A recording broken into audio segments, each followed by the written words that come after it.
All right, we will get started in just a minute, but if you don't mind, please introduce yourself in the chat. You may share your name, grad year, and why this session was of interest to you.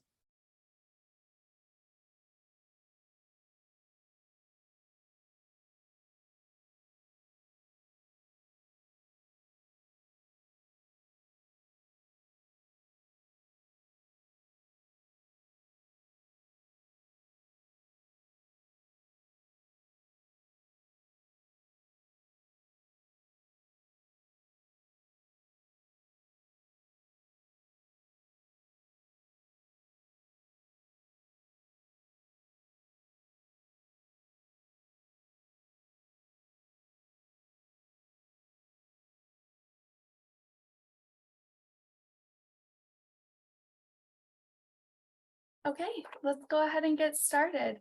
Welcome to Craft a Winning Resume. Thank you for joining. My name is Ashlyn Levitt. I am,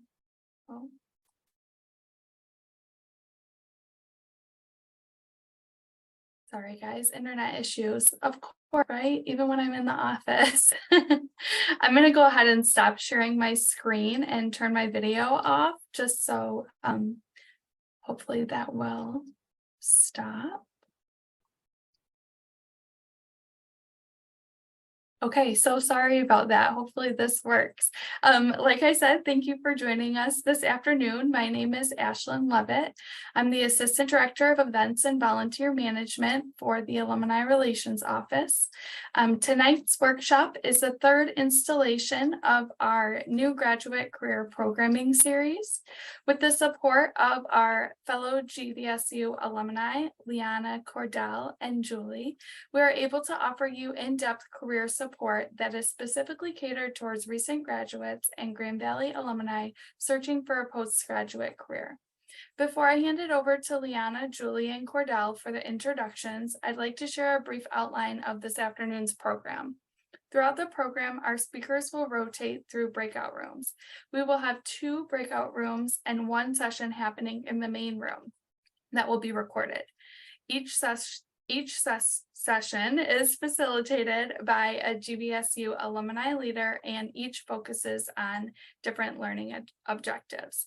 With Cordell, you will focus on crafting a winning resume, identifying skills and drafting skills statements, and showcasing impact evidence. With Liana, you will focus on defining your personal brand. And lastly, with Julie, you will focus on optimizing LinkedIn. You will have about 20 minutes in each session to learn from the facilitator, as well as have open conversation and ask any questions that may be important to you. We will also have time for larger group discussion and questions. Programming will wrap up by about 5:30. I'm going to hand the programming over to our breakout room leaders, and they will each begin by sharing a brief introduction about themselves. Liana, would you like to start? Sure thing. Can you hear me? Yes. All right, perfect. So my name is Liana Voltaggio, and I graduated from Grand Valley in 2016 with a bachelor's degree in international human resources and then an intercultural competency certificate. I did a lot of fun things during my time at GVSU, but the thing that sticks out the most was I was a part of the business fraternity Phi Chi Theta. Really, really enjoyed the friends that I made and the opportunities that I had through that organization. So since leaving GVSU, I've worked in HR. I've gotten a master's degree in HR from Eastern Michigan University. And most recently, I'm manager of HR strategy at Allstate, where I get to work fully remote. So that's always pretty exciting. And then in my spare time, I like to travel with my husband, lift weights, and getting really into baking bread these days. So really excited to meet you all.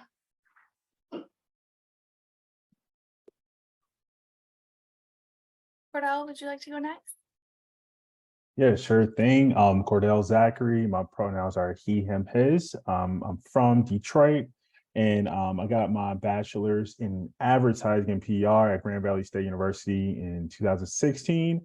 And then I circled back to get my master's in communications in 2021 at Grand Valley.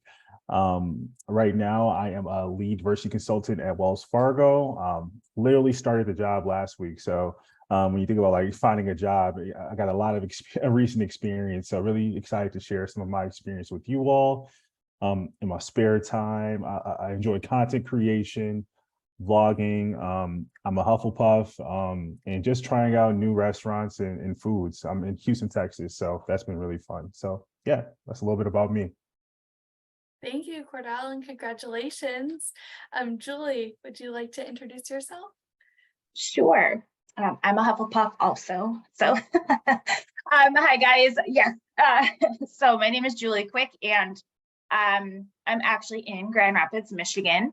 And I graduated from Grand Valley State in 2014 with hospitality and tourism management bachelor's, and took some time off in between there. I worked at Gun Lake Casino for a good while there.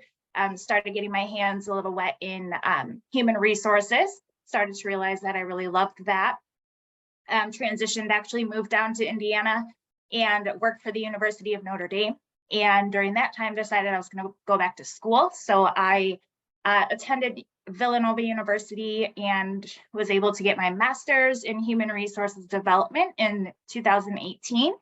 And with that took me over to Target, actually, in California. So ended up moving, picking up and going out to California, never been there.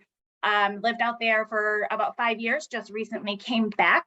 And within that last year of living there, found the wonderful job I have now with Cintas, and am now currently the campus talent acquisition manager for the northern region, which would be the northeastern half of the United States, and also working fully remote, which absolutely love. So I'm really excited to be here with y'all. Awesome. Thank you so much for sharing, Julie. It's great to get to know you a little bit better. With that, I'm going to go ahead and open our breakout rooms. So just a reminder, if you did not get an assignment, that's okay, because the third breakout room is going to actually be the main room so that we can share the recording with you after. I will make sure that I give all of you a 5-minute warning before rotating your breakout rooms. And always, if you have any questions or need anything, feel free to message me directly or head back to the main room to do so. And with that, I'll go ahead and start them.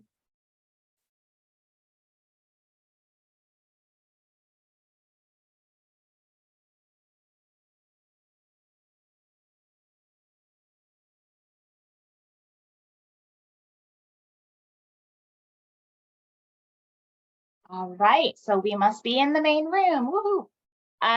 Welcome everyone to the call. I'm going to share my screen here and walk you through, if it will let me, walk you through the power of LinkedIn and how you can utilize LinkedIn when it comes to your career opportunities, as well as when you are in that career, how you can utilize that for your own work experiences. So awesome. So we will get started here.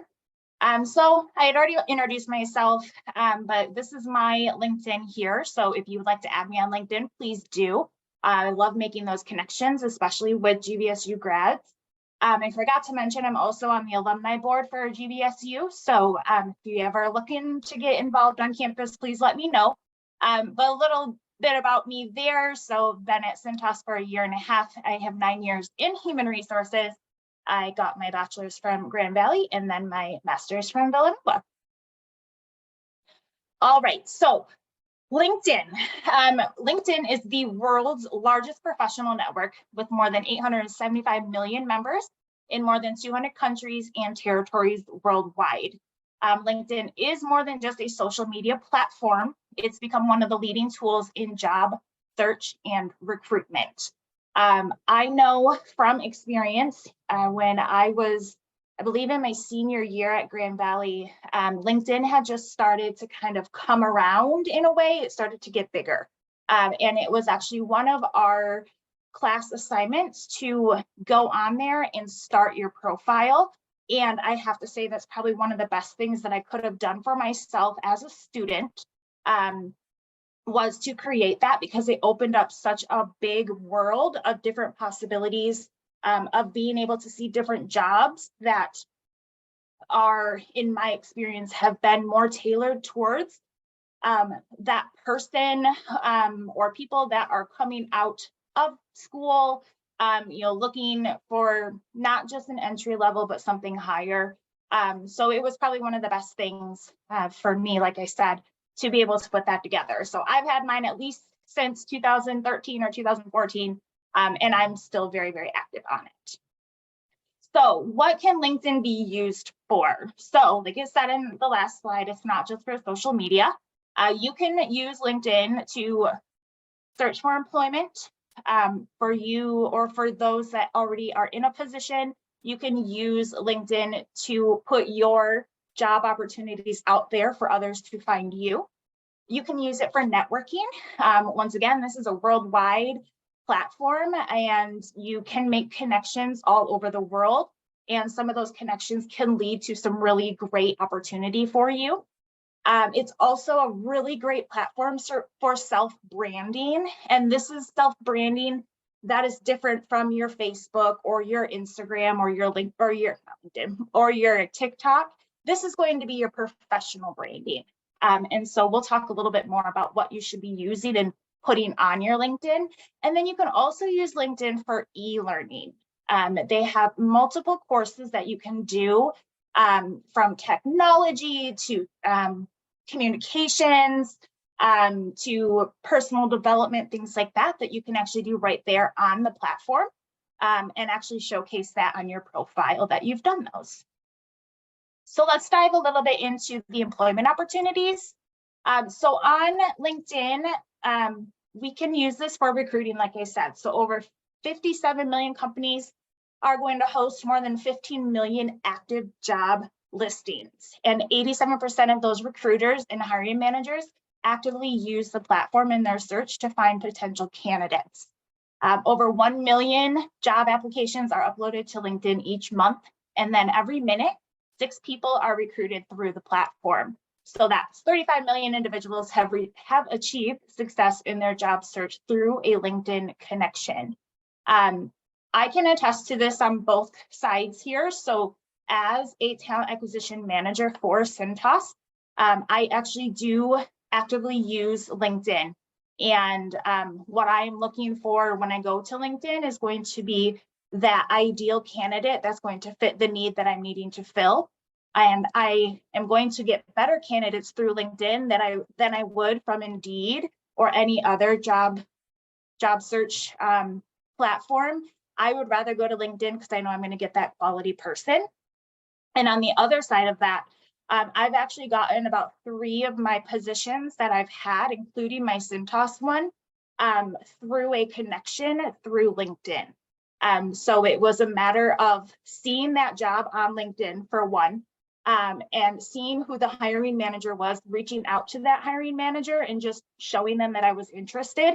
And that's what landed me the interview for this job specifically. So next, how do you optimize your profile to get recruited on LinkedIn? So this is my coworker, Nancy. She is the complete pro when it comes to LinkedIn. If you want to follow her as well, please do. But what you want to have on your profile, all of these should be filled out. You should have a LinkedIn headline. So this is going to be right under your name. So mine is Campus Talent Acquisition Manager, Early Careers at Cintas. You want to have your job titles. You're going to have specific words or keywords. So here you can put, what are your interests? What's your career? So for me, it'd be human resources, talent acquisition, management, leadership, things like that. You want to make sure that you're filling out your about section or the LinkedIn summary. You want to make sure that you have almost like when you're doing your resume or you're doing a cover letter, you want to put yourself out there. So if someone comes to your profile, they know exactly what you're looking for and what your background is. Also very important to have your location. And so that you can find the right positions for you, or you can find that right person. And then what's also really great about when you have a profile on LinkedIn is you're going to get your profile URL, which is where you can take that and you can actually share that out to whether it's prospective candidates or it's to, you know, hiring managers that you're looking to come on to their company there.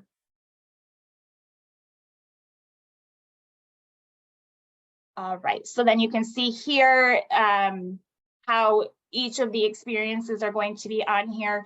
I highly recommend putting, you know, what it was, where you were, what was your time frame, and then also having the little bit about what you actually did at that job as well. That's very helpful when it comes to hiring managers that are looking for you.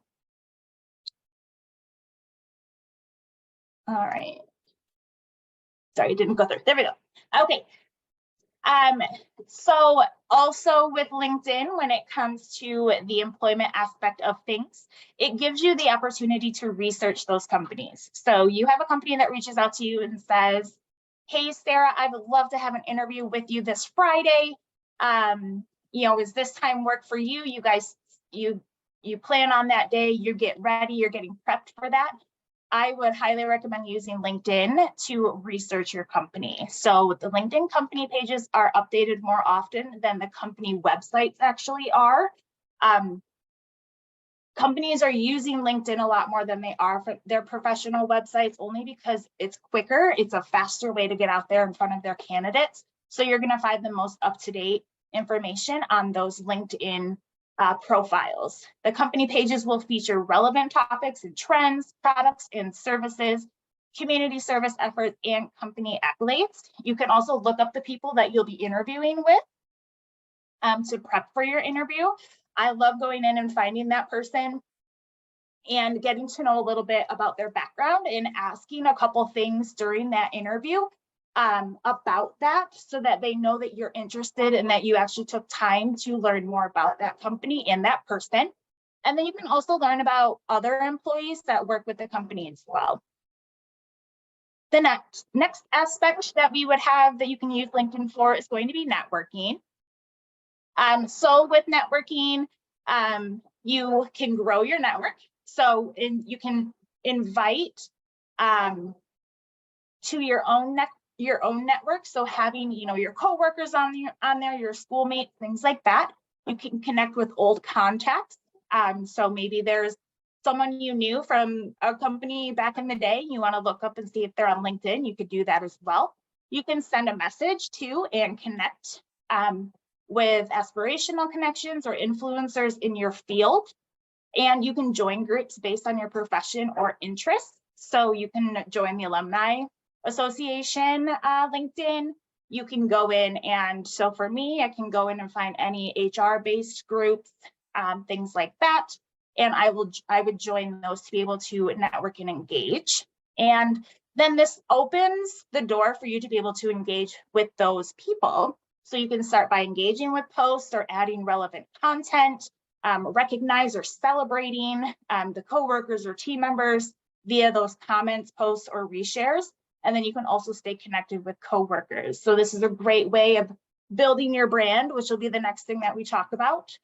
But it will be getting you out there. And so those, you know, either it's the hiring managers or your coworkers, or even, you know, your leadership that's in your company can see you commenting and engaging, and they will take notice to that, and that will be a part of your brand. So next will be that, how do you build your brand via LinkedIn?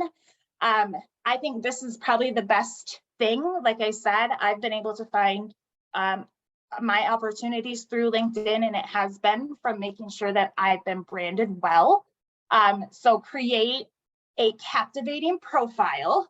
Your brand is going to reflect in everything that you post, like, and comment. So you want to post your thoughts or life lessons and exciting news based on your unique experience. Remember that this is a leadership platform. So it's a professional place for you to showcase professional things that are happening in your life. You can also share company news, content, and blogs on your feed. I love to do this, especially with my company. Resharing things that they have put out there, just so that the people that I have in my profile can see what's going on with Cintas. Also, I love being able to showcase what we do for our management trainees, that the ones that I'm looking for when I'm looking for new hires. Love being able to put that out there and they can see what we're doing in this space. You can also put your endorsements and recommendations that support your brand. So you can go out there, and if you have any connection or past employers or friends or, close business partners, whoever it may be, you can ask them for recommendations or endorsements onto your profile, and others can see that. So that's almost like back in the day when, employers would request your references. This is similar to that in a sense, where these people are able to put out there kind of their experiences with you and how great you were and things of that nature, and it can be attached straight to your LinkedIn.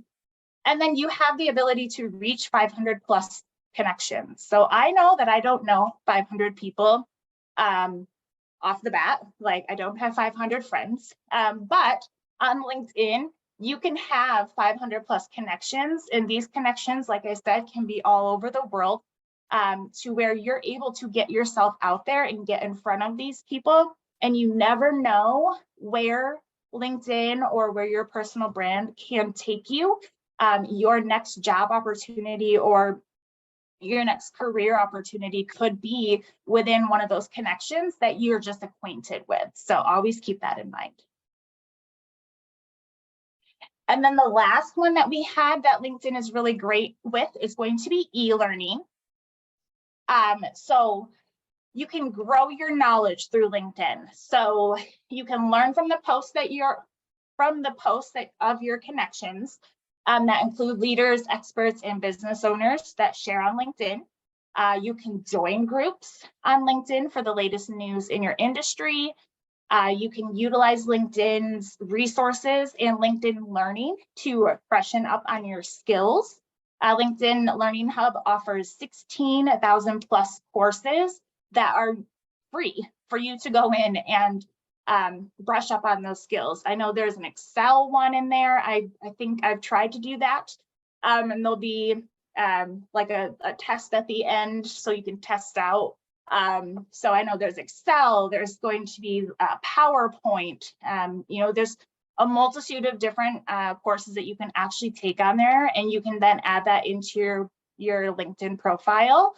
And the hiring managers or your company or even just your friends can see that you took that course, and maybe it's a skill that someone doesn't have, and they notice that hey, you took that course on Excel. Can I speak to you about, could you walk me through how do I set up an Excel sheet? Something like that. So always keep that in mind. Or even if you feel as though you just need to brush up on some of those skills, always take a look into that Learning Hub. Like I said, it's completely free, so you don't need to pay for anything. And if you were to look anywhere else, most time you're going to be paying for things like that. So, that would be the learning aspect of LinkedIn. So in the end, I would really, really encourage you, if you haven't set up your LinkedIn profile yet, I would encourage you to do that. A lot of companies are transitioning to being on social media, and they're coming to LinkedIn first before they are going to Indeed or ZipRecruiter, or things of whichever the other job platforms. It's just known that LinkedIn tends to have a more quality candidate that comes through here. because those that are on LinkedIn are there for professional reasons and they are looking for that next big thing. And so I would really encourage you to go in, take a look, take an assessment of your LinkedIn and see where you can enhance it. What does your profile picture look like? Make sure that it is a professional. If you can have a professional headshot, that would be fantastic. If you don't, find something that it isn't a busy photo. It's not you on vacation with other people. Make sure it's just you in that photo, and you want to make sure that it's at least just your head, the head area. You don't need full body shots when you're on there, but just think of it as staying professional. So, looking at that, what does your summary say about you? Does it show that you are seeking a job? Does it show what you're looking for? Does it highlight the things that you have learned and experienced through either your education or your job experience? Does it have your internships on there? Does it have your volunteer opportunities that you've had? I would highly encourage you to have those on there, especially if you don't have any real work experience. I know I tend to look at those that have had internships. I want to know kind of what you did during that time, and also your volunteerism. A lot of people can learn some very usable skills by volunteering, and so I would love to see that. And sometimes that doesn't get put on a resume. So I would encourage you to have that on your LinkedIn. So that is all that I have. Any questions that I could answer?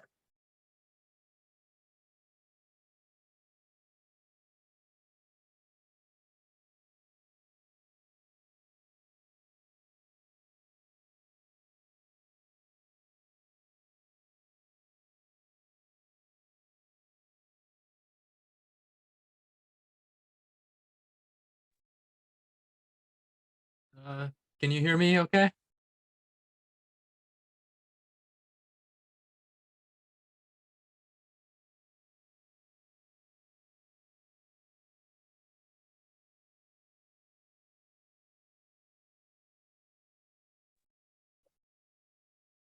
Hi there. She just got rotated. Oh, she just got rotated out of the room. So there'll be time at the end for questions as well. Sorry to miss that. All right, hi everybody. I'm gonna go ahead and just share my screen. Give me one moment.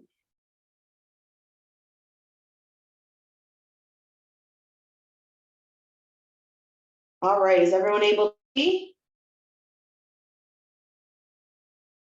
I'm gonna take silence as a yes. All right, so in our in our time together today, we're going to talk about professional brands and making them matter. So I'll go ahead and skip over my intro slide since we already worked on that part together. But here's a little run through. Thank you, Seth. I see you in the chat. We're going to talk through a couple of different things. First, we're going to talk about identifying the professional brand we want to have. So this is where we want to go, who we want to be, how we want folks to see us in the workplace. Two, we're going to understand where we are today and reflect on how that matches up with where we want to be. Maybe we'll find that we're right on track, and maybe we'll find that there's some opportunities to pivot. Third, we'll talk about how to bring it all together and craft a professional brand statement. So this is something that sums up the essence of who you are today and where you want to go. And then finally, we'll talk about making it matter. What gets measured gets managed. And so we'll talk about how to bring that to life. And before we jump in, for those of you who don't know what a professional brand is, I just want to reiterate that it's really, the same way when you hear the word, Nissan, what you think, what you feel. When you hear the word Amazon, what you think, what you feel. It's how others view you and what you bring to the table. And you have more opportunity to control this than you think. So let's work today on how people think and how people feel when they hear about sex, when they hear about Sarah, Maureen, or Haley. So let's go ahead and jump in with step one, talking about what professional brand do I want? So this is all about figuring out what that end game is, what that goal is. And this is the most homework heavy step that we're going to cover. So this one takes the most work because we're trying to plan and we're trying to create those goals. So first things first, list your favorite projects, roles, and responsibilities. So list all those out and then make special note what you liked about them. So maybe you'll realize, looking through all these things, that you really like roles, projects, and responsibilities that allow you to write in some capacity. Maybe you love to communicate in a written forum. So maybe you'll notice that as you're looking through this list. Then brainstorm the 20 words you'd want people to use to describe you as a professional. So these could be words like initiator, learner, go-getter, advocate, inclusive. There's a million angles that you could take with this list, but think about, if someone were to describe you, what words you'd want to hear them use. Then we're going to get into our skills. So you want to make note of the top 10 soft skills you bring to the workplace and the top 10 hard skills. And some of you may say, I don't know the difference. A soft skill is something that is intangible. So something like being a good presenter, it's intangible. You can tell when somebody's doing it, but it doesn't necessarily always create a product or create a clear outcome that you can grab onto and show somebody. Another example of a soft skill could be influencing others. So maybe you're really good at sharing your ideas with other people and getting them to buy in. So you're a really good influencer. Then we look at our hard skills. So these are things that are really tangible, like being able to code in a certain language, being a whiz at PowerPoint or Photoshop. It's if you're in more of a trades role, for example, maybe it's being able to replace pipes if you're a plumber. So these are just some various examples. Perfect. Okay, so we were talking about hard skills and soft skills. So again, soft skills are something intangible, hard skills are something a little bit more tangible.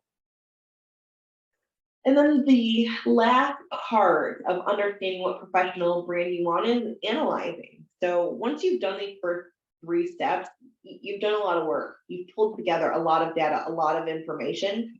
Take a look at what all you've found and identify themes you'll see. So I mentioned before, maybe you've noticed that like writing and communicating has been a theme amongst all of these different categories. And maybe you're like, you know what?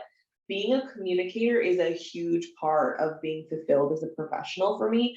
I want to make sure that comes across in my professional brand, and I want to make sure that it's included in any of my future roles.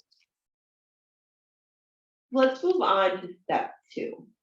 And that's looking at what professional brand you have today. So we thought about where we want to go. Now we're going to step back, we're going to reflect and see where we are today. The easiest way to do this is to solicit your friends, family, peers, mentors. So I recommend making a list of the 25 people you interact with most. You might say, Liana, I don't know 25 people. I don't even like 25 people. And I'm going to say, no problem. Pick the number that works for you and pick the folks that work for you.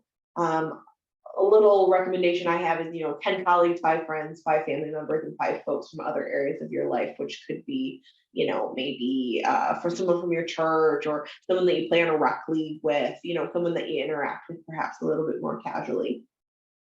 So send those folks a question. You can text it to them, you can ask them live, you can put together a survey monkey that you send them. and ask them to share the 3 words that describe you. And what this is going to give you is it's going to let you know how you're perceived by others today, right now. Chances are the people you ask are going to send positive words in, and that's okay. We don't need to worry about that. You know, we don't need clear detractors submitted by the folks that we pull, because really when you look at the words that are shared with you, you'll understand which ones really resonate with you and where you want to go. And there will be ones on the list that you're like, really interesting. And then you'll need to think about if that's something that you want to be a part of your professional brand, or if it's something you want to try to minimize. The best way to do this is to be objective and look at the data. Maybe you're like, Liana, I want nothing to do with data. And I'm going to say that's fine. Put it in a word cloud. So a resource you can use is worditout.com. It's free, and you could just dump all the words folks submitted into that word cloud. And how it works. Oh, it looks like someone just asked if I can share my screen. I apologize, that must have stopped when we bopped around, or I hit a button, so apologies for that. All right, it looks like I'm sharing now, but please let me know. Okay, I'm seeing thank you. Let me know if there's any additional issues with that from my end. So bop it into a word cloud, and the more time the word is submitted, the bigger it's going to be. And so if people used, again, the word communicator, you know, 5 times that was submitted for you, it's going to be a bigger word on your word cloud. And visually, you're going to see that that's something that's pretty prominent in how others perceive you. Or if you are like, yeah, Liana, show me the data, put it in Excel and either identify duplicates or put it in a pivot table that shows you how many times a particular word was submitted. Make note of the words that come up multiple times, because again, these are themes that we can pay attention to understand what really stands out. And then finally, review the feedback and do some additional reflection. So what items on the list are aligned to your step 1 desired brand? What things jump off the page and you're like, yes, that is exactly who I want to be, and I'm thrilled to see that that is how I'm showing up today in these various environments. Think to yourself, when I did some of my brainstorming about where I wanted to go, is this idea included? Or do I need to go back and think about where this shows up, either in my soft skills, my hard skills, projects I've worked on, etc. And then take a look at what words were submitted that maybe aren't aligned. So perhaps someone submitted a word that says that you are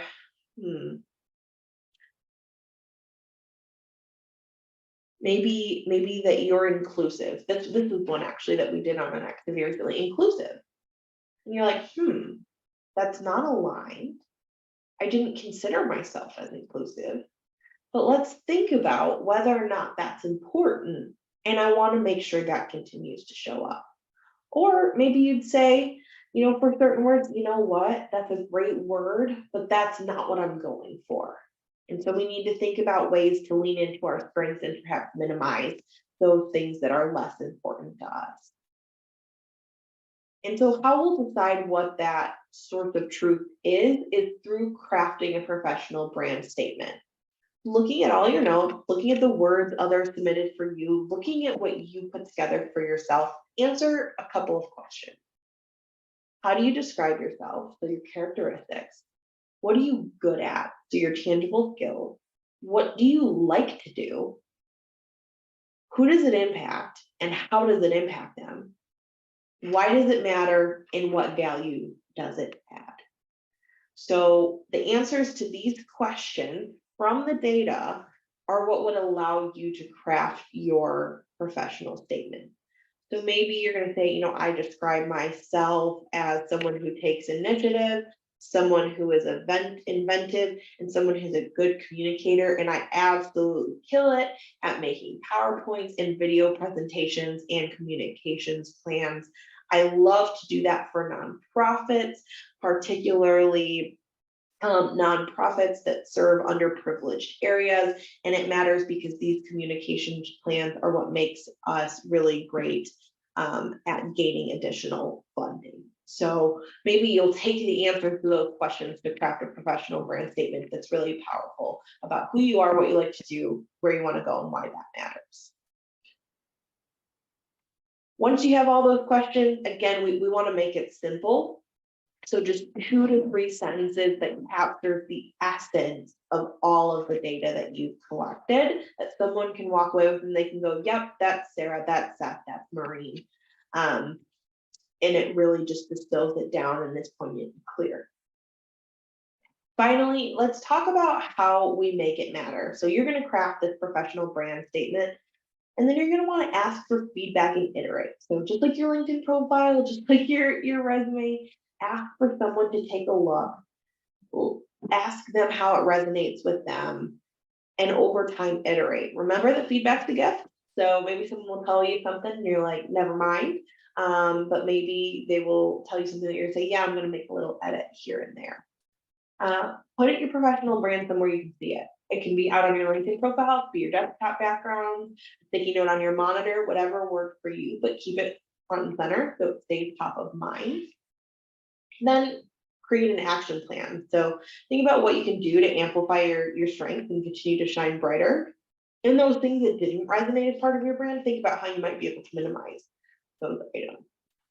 And then finally, put guardrails in place to measure your success. The best way to do that is to be held accountable by someone like a mentor or a peer, to set up quarterly or biannual check-ins with yourself to see how you're progressing. Just a couple of suggestions that can help hold you accountable at the time.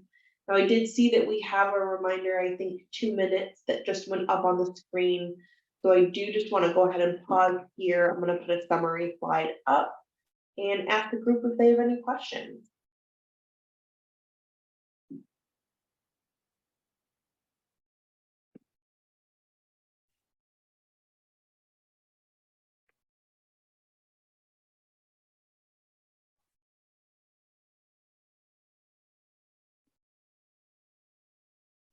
Okay, well, I guess we're just wrapping up a little bit early then, but if you do have a question, feel free to jump in the chat or come off mute. Happy to help in any way that I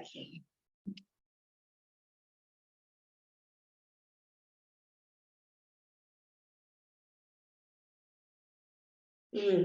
Maureen's asking in the chat, will there be keywords to keep in mind for AI searches?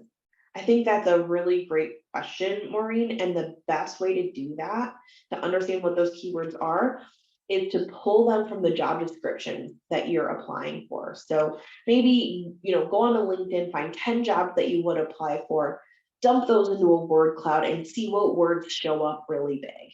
And that will give you an idea of what words are going to be, most important for the types of roles that you're applying for.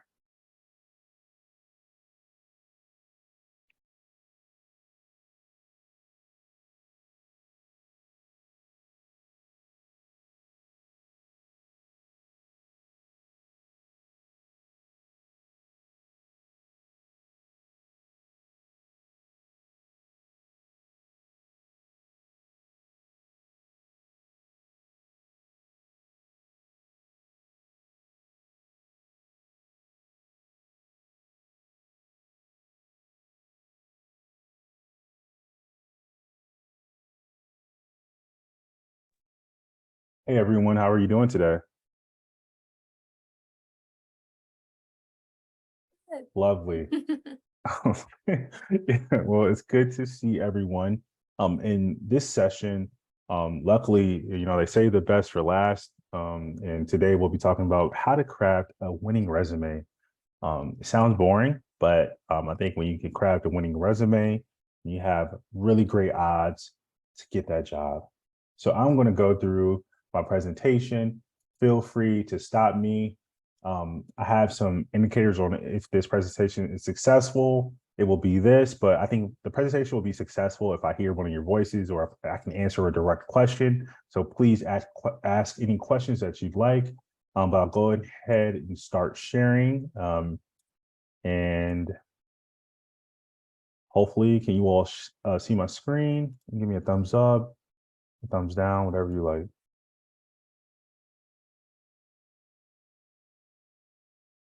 All right, Haley. Haley won. Okay, sweet. Okay.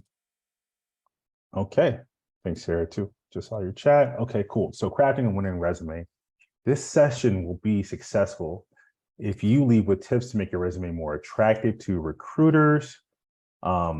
If you better understand how to communicate and showcase your skills on your resume, and also if you're more confident in displaying your impact when going for any role. But I think that the session will be successful if I can answer your question directly, or we have a really candid dialogue.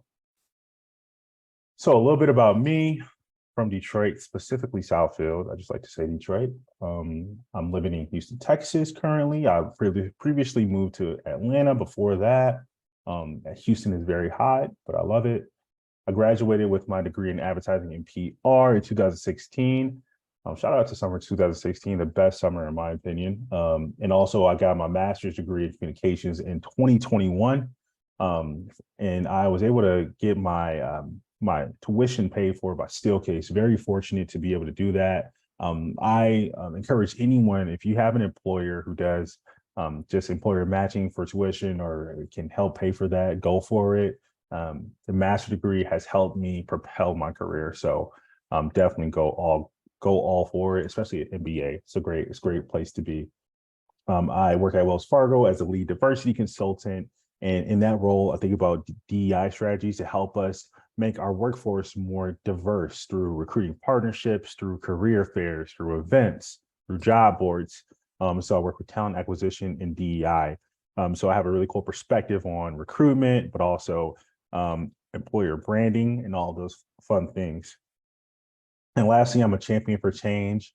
This is a picture of me and my cohorts from the Urban Core Collective, a leadership program for BIPOC individuals in Grand Rapids.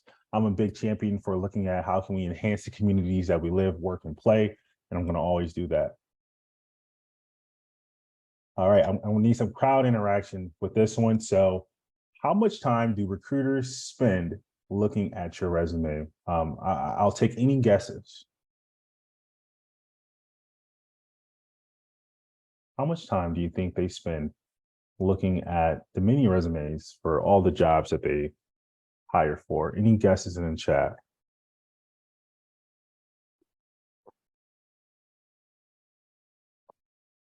"16 seconds, 5 minutes or less, 30 seconds. Good guesses. Really good guesses. Probably a few minutes, Haley. Okay, 2 minutes. Cool. So recruiters spend 6 seconds, roughly 6 seconds, reading a resume. And the thing here is that as a recruiter, you are assessed on how quickly you can fill a role. As a recruiter, I'm thinking like, if I can find the perfect candidate, as soon as I open up that applicant tracking system, I'm golden. I just won. I'll get a gold star. So they are looking at resumes and looking at these key indicators to see if you are a fit for any given role. So in this presentation, we're going to talk about what things you need to have on your resume to make you stand out in a sea of other resumes. What does a bad resume look like? And some of this stuff is obvious, but we'll have like a real just dialogue around what makes a bad resume. Sarah, I saw you come off mute. Do you have any questions? Maybe not. It's all good, Sarah. So a resume that's too long or not concise, it's just a bad experience. Having a resume that's more than 2 pages, usually for me, it causes the reader to flip through information. You want to make sure that hopefully your resume is no longer than 1 page, but also that the information is tight, concise, and reads well. And that brings us to really make sure you have good formatting. You want to make sure that it's easy to read, that it's clear, and then also that it just makes sense that this person is applying to this role for this reason.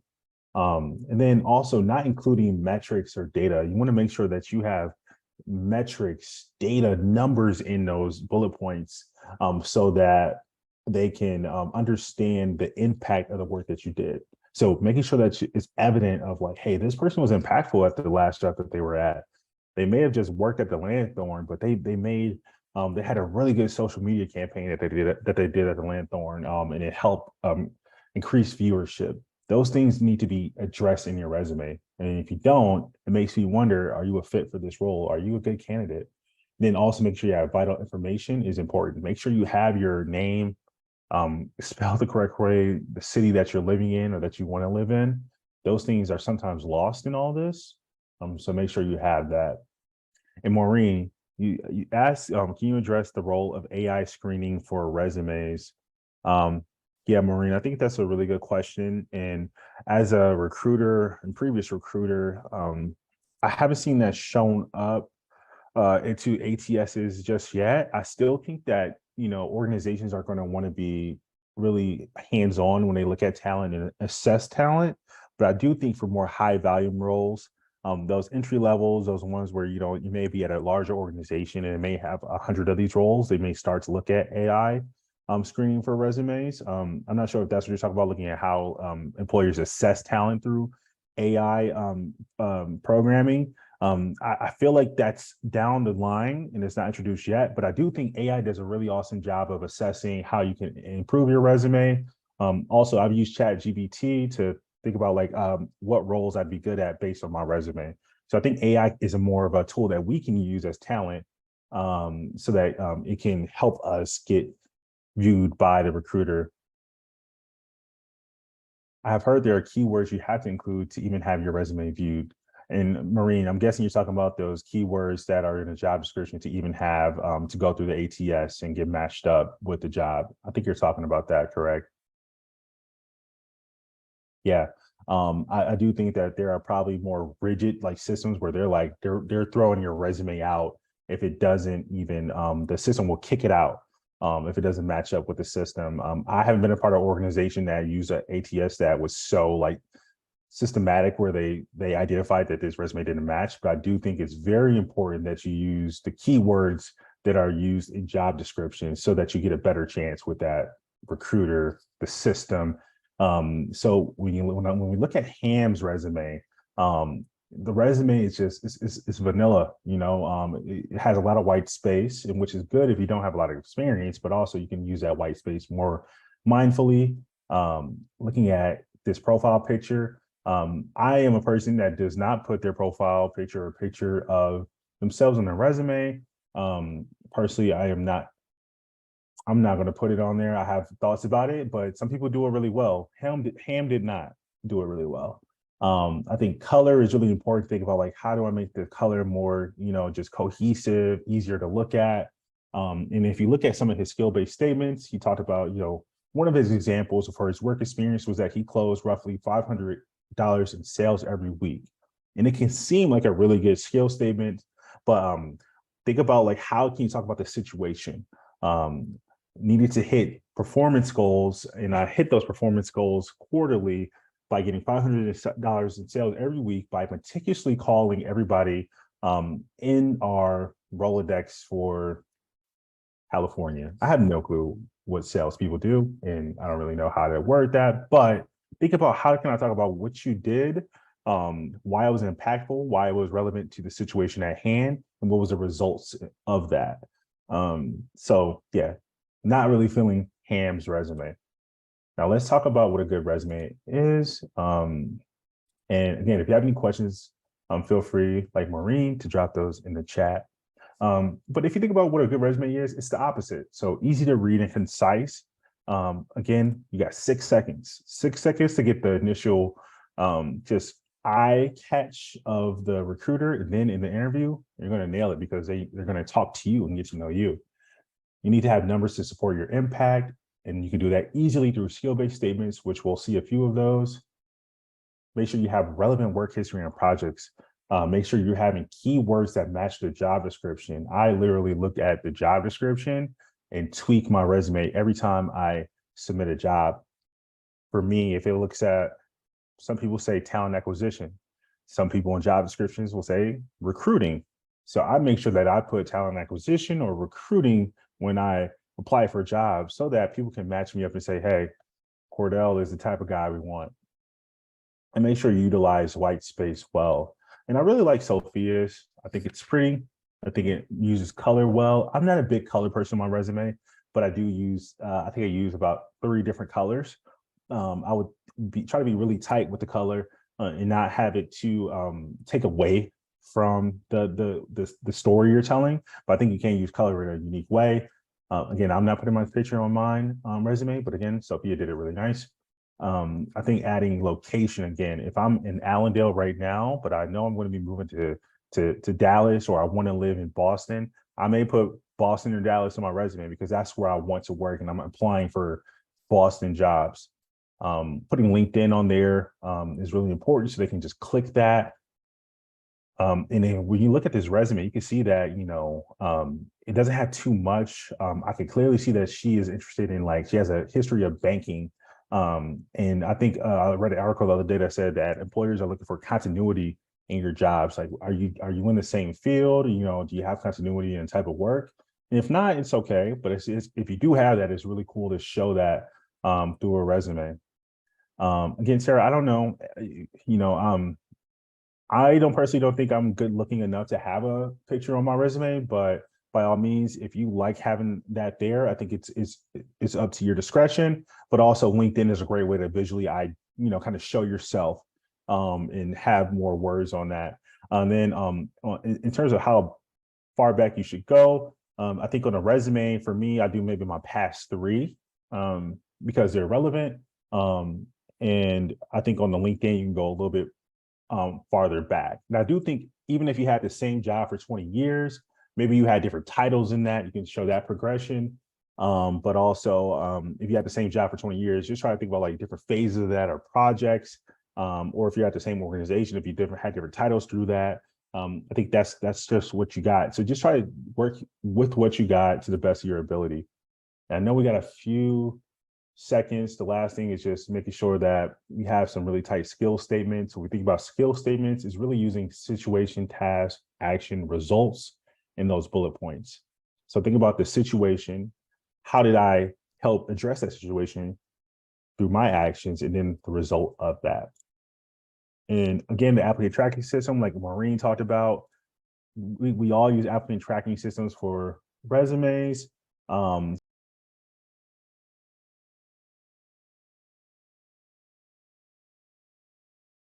Sweet. So, I went through the meat and potatoes of it all. The last thing is I'll kind of just stress. I think, again, having one of the things that I did was really invest into my brand, and I want to make sure that I had a visually appealing resume. As I've gone through transition, I was recently laid off from my previous job, and now I saw that as an opportunity to revamp my resume, to give it a new look. And I think that sometimes, coming out of college, I would definitely think about investing into maybe someone that does resumes, but also the career center to have them check your resume, or just make sure you're just sharing it with a friend, having family look at it. I think it helps to get opinions about your resume and how it looks. I don't see Maureen in here still, but again, I think the applicant tracking system is a beast. It really is important that you stand out amongst the group. Baking keywords from the job description, attach it as a PDF. Word resumes from Microsoft Word just do not work well with an ATS. And also make sure you're filling out all the fields when they ask you about your application. So when you apply for a job, it really is tedious when you have to attach your resume and then now you have to type out your job experience and add a new education, add all those things in an applicant system or Workday. And I know it's not fun, but it is really a reason why they do that. So make sure that you're adding that to your application. Also have a referral name if possible. Sometimes I'll reach out to a recruiter and say, hey, can we just grab 30 minutes with you to hear about this role at Google? And I may have a conversation with that recruiter, and he may say like, hey, I'm open to referring you, or you can put my name as a referral. If you have somebody at an organization that you're applying to that and you can do that easily through LinkedIn, reach out to the person and say like, hey, would you be able to refer me at your organization? And the resume is only one piece. So make sure that you're on LinkedIn, try to figure out how to make connections, to post content, to just look at what's happening on LinkedIn. You can look at jobs, you can look at emerging topics and news. It's going to help you a lot. Ruthlessly prepare for your interview, whether that's having conversations and doing that with a partner, or going to the career center and testing out, how do I talk about my resume in real time? How do I talk about my job experience? How do I tell the story of me? And investing yourself in your brand. And that may be, again, going to the career center time and time again to get your resume tight, to get your interview preps tight, taking doing a headshot, at one of the Grand Valley events, or being intentional about that. Like, all of these things accumulate into what you present yourself to these recruiters. And then again, I think the interview is the easiest part of the job. Getting that job, is the hardest part, is getting in front of that recruiter, getting in front of that hiring manager. So making sure you invest in this part of the steps is really important. And so feel free to connect with me on LinkedIn. Feel free to reach out to me through Ashlyn or LinkedIn or email. I would love to help you out with your resumes. Yeah, I'm here as a resource for anything that you need. If you see anything at Wells Fargo, I'm a resource. So yeah, I'll stop. And if there's any questions, I know we'll be kind of reconvening and doing Q&A in a minute. But if you have any specific questions about resumes or anything you want to deep dive into, feel free to ask.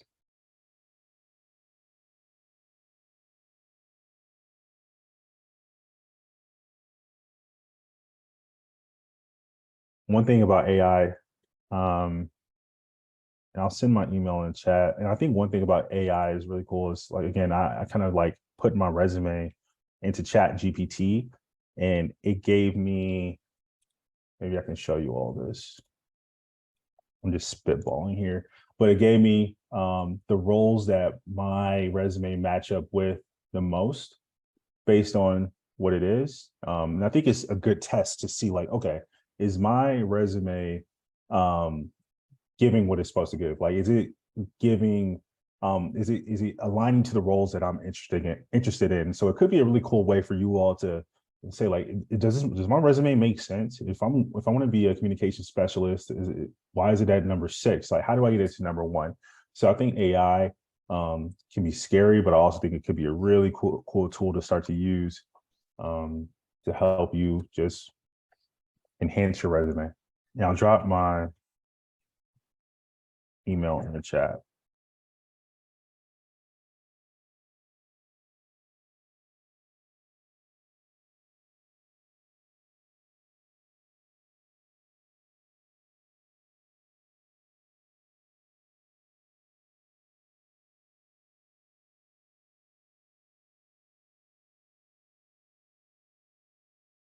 And shout out to you all for even, taking the time out and coming to listen to us.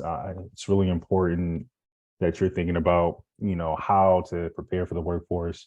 And I know it can look scary. I know things are happening in the industry, in different industries, but it's an awesome time to be a new grad, fresh, looking for roles. I think that there's a lot of opportunity out there across different industries. So be nimble, have confidence in yourself, and all the tools that we gave you today, it'll get you that job.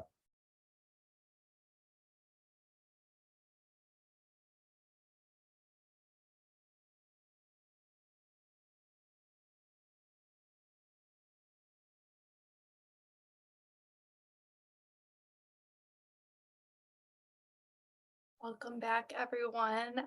First, let me apologize for the technology issues.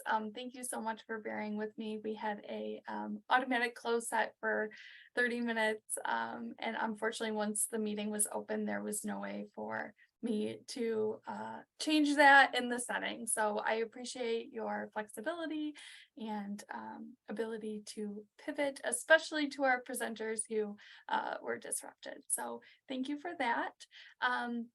We have about 20 minutes left in the session. So I'd like to open this up as an opportunity for you all to ask questions of any of our presenters today and have some more in-depth conversations about items that might support you. Please feel free to use the chat or raise your hand. You may also unmute yourselves if you'd prefer just to talk.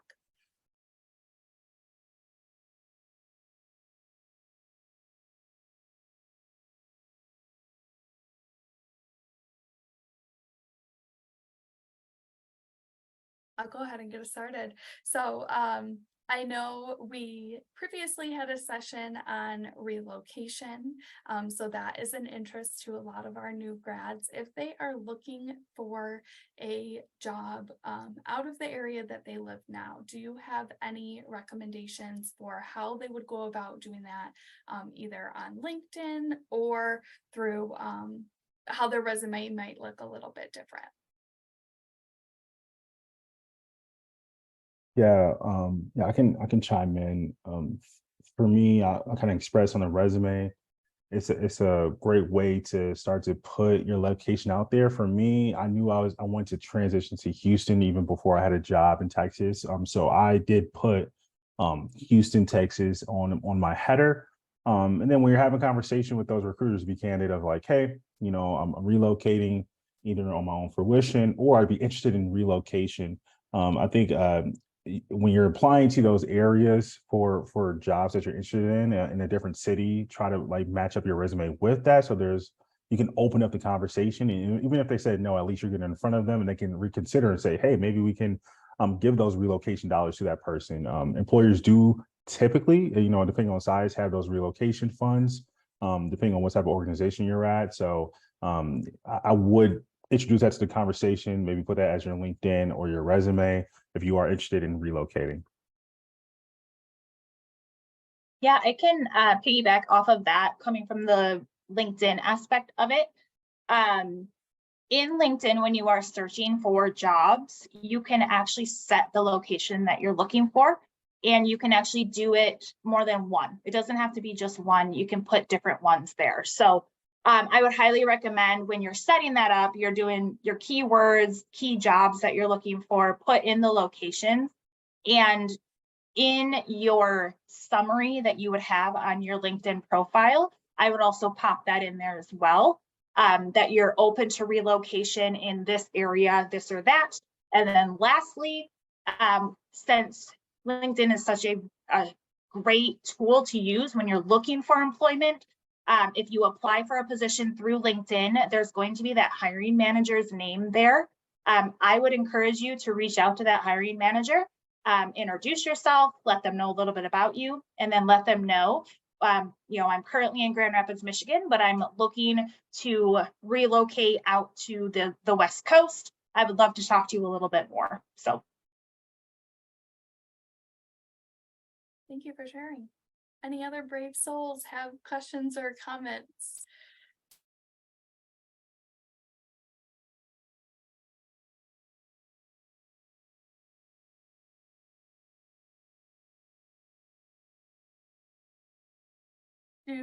Oh, it looks like we do have one in the chat. Thank you, Seth. Are objective statements important to include in a resume?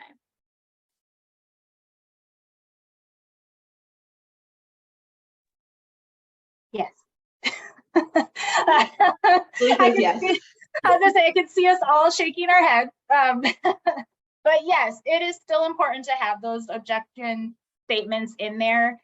I was saying in my little spiel on LinkedIn that the summary on LinkedIn is the same thing that you would have on your resume.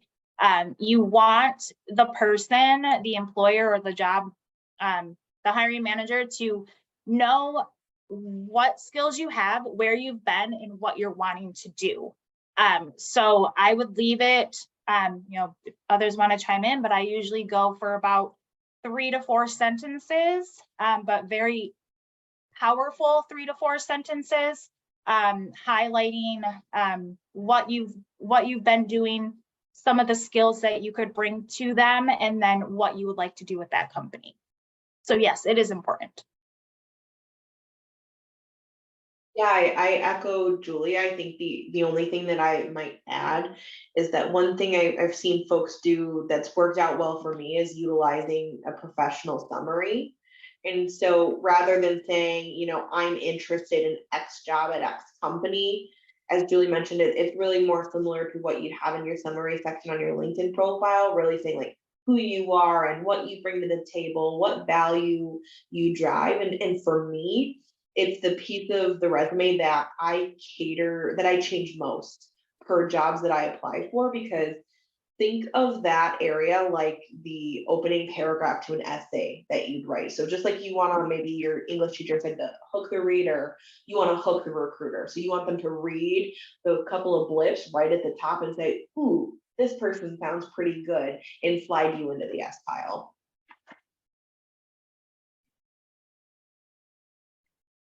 Such great advice.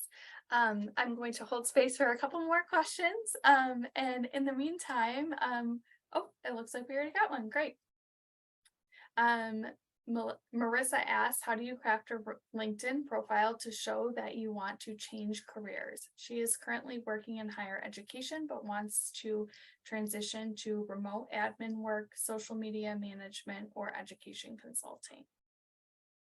I can answer this because I did that. I was trying to break out of the food and beverage world and get into HR management, which can be very difficult to get into HR sometimes. But the best way to do that is in your summary, summarizing the skills that you have obtained from your past experiences. So for me, I think my opening line was something along the lines of, I've had 10 years working in the food and beverage, retail, and human resources field, and I am aspiring, or I am looking to get into or advance my career in this field. You just really have to put it out there, and you have to, I would say, look at what the job description is asking and what it's telling you the job is going to entail, and take out the keywords and put those into that summary to showcase that you are looking, that you would be the best person to take on that position, even though you're from a different realm.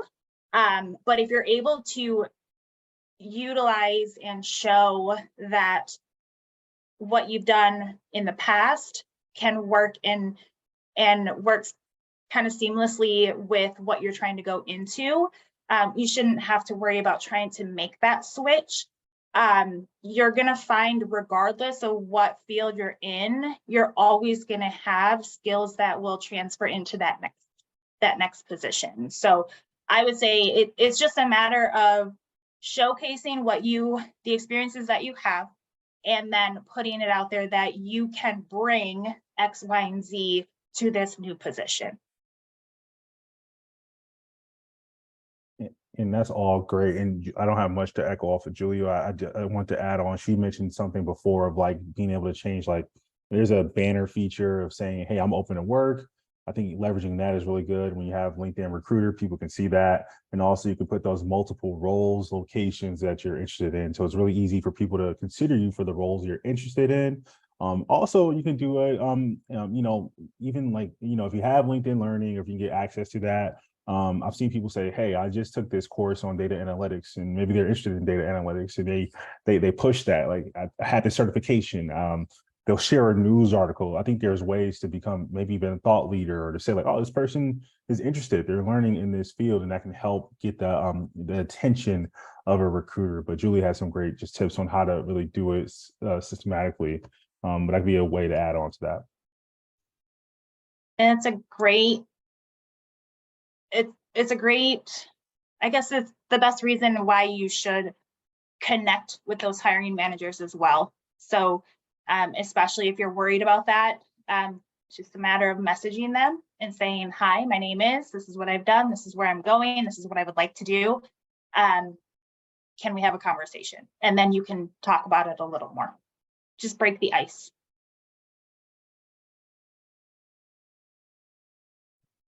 I had a question. I just graduated, and I am looking to go into like data analytics and like data science, but I didn't get an internship, but I did have 2 like senior capstone projects since I double majored in math and stats, which were like I thought were very valuable. So I was just wondering, how do I like set up my resume, because I don't have any internship experience, but I want to like get in the field. Yeah, and I think that, those experiences are still valid. And as a student, you're not going to have tons of experience. So even as a standalone bullet point, maybe as Cap 222, the name of the class, in talking about like the title, not your job title, would be the name of the project. And again, it's the important part is talking about what was the project, what was it about, what role you played, what was the result. I think GitHub is a great tool if you have digital portfolio through GitHub. If you don't have one, I'm not any type of data or tech, so I'm sure it's harder than it seems. But I think if you can visually show what the project was or link to it, that's going to be a win too. But I think just treating that as a standalone job is a lot of recruiters see that with their resumes. Also, if you have any, I know you said you didn't have any intern experience, but if you've had any volunteer experience, maybe you volunteered in a school and helped with, their data analytics class or something like that, or you taught a mini session or anything like that, add that as well, because that's very valuable. There's many different skills that you can learn and kind of grow from, even though it's just volunteerism. So I know I definitely look at those.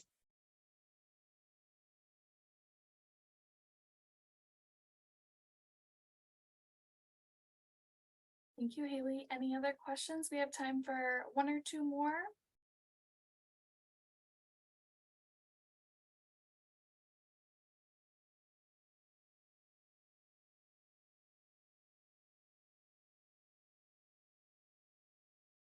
Okay, well, thank you, Cordell, Julie, and Liana, for taking the time to share your expertise with your fellow alumni. And thank you, everyone who joined this evening. Please keep your eyes on your email, as we will be sending a follow-up with the video and any slides or contact information from our panelists.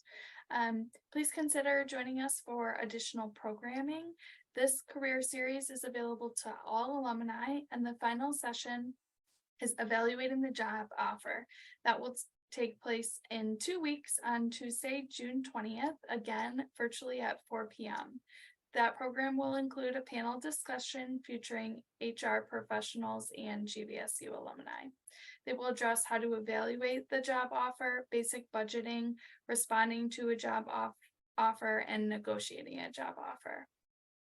As a Grand Valley alumni, our commitment to you is as a Laker for a lifetime. We will be alongside you and all of our alumni, ready to help you reach your next goals.